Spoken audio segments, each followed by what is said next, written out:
West Britannicus 7436 says, "What's your biggest regret with creative, and why is it undervaluing Diamond Dallas Page in 1991? Or I'm sorry, 2001." Listen, I know he's having a little fun with that, and you've certainly shared your opinions about DDP, but in an alternate universe, there probably could have been some different creative for Dallas that may have worked better, right? Sure, there's also creative that probably could have worked worse. Yeah. So, creative is subjective.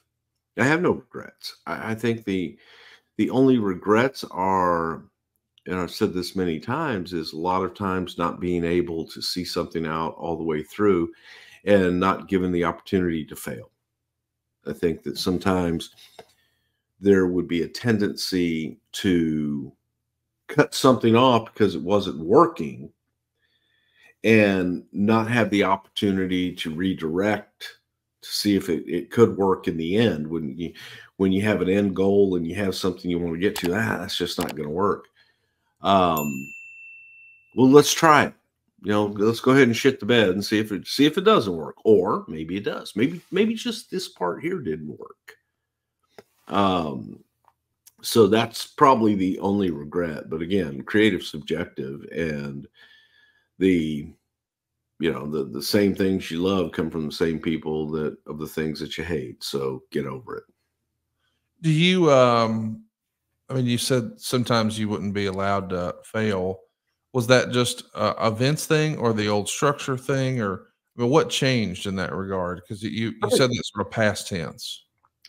Well, I think that in an older regime, there was a feeling of if something wasn't working, abort right there. That if it wasn't working then, that if everything in it didn't work, you needed to just kill it. Right. Sorry. And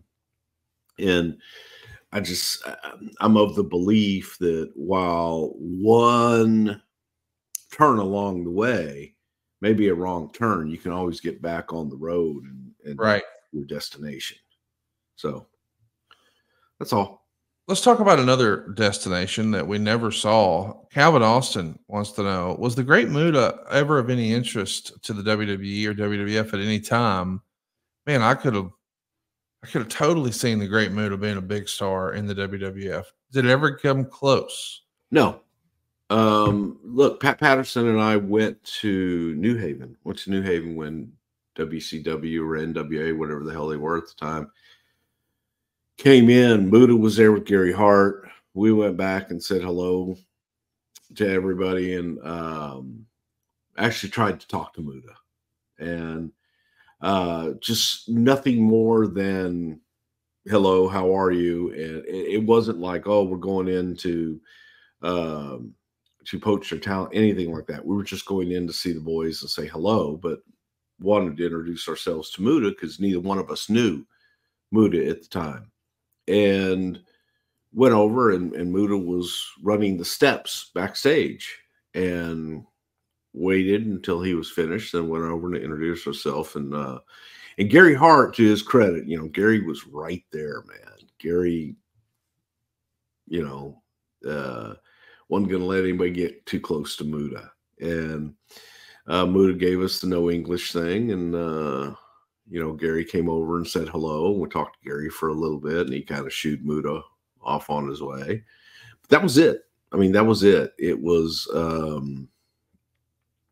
there was a language barrier there, so it was somewhat difficult. You kind of would have had to go through Gary, and there was no interest in Gary, especially at that time. Gary had already been up and had a meeting with Vince and Pat for a cup of coffee, and there was no interest there. So, yeah, man, we went to say hello, and again, he was under contract, and just never happened. Why didn't you think there was interest in Gary? Was it just a personality issue, a philosophical issue, or was Vince just not a fan of his work? Not a fan. Okay. Just not a fan.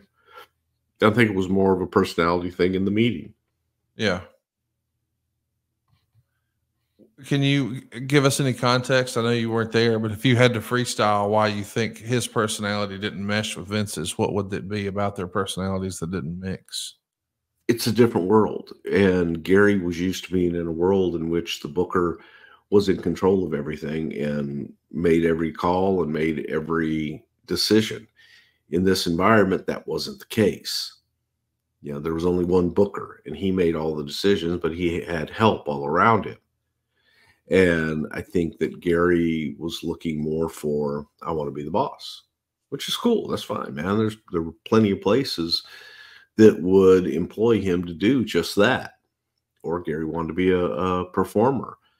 But I don't think that it was, you know, anything more than that. I think it was just people had different designs on their careers than the other person. Trevor A. Williams says on February 6, 2003, as Brother Love, you came out of a box on SmackDown as a part of God damn, I was instantly over if you come out of a box, by God. That's what he was asking. Were you channeling anyone who comes out of a box as over? I mean, that was really one of the first times that this big joke was brought back to life, right? Oh my God. Yeah, you come out of a box, you're over, motherfucker. Let me tell you about being in a box, man.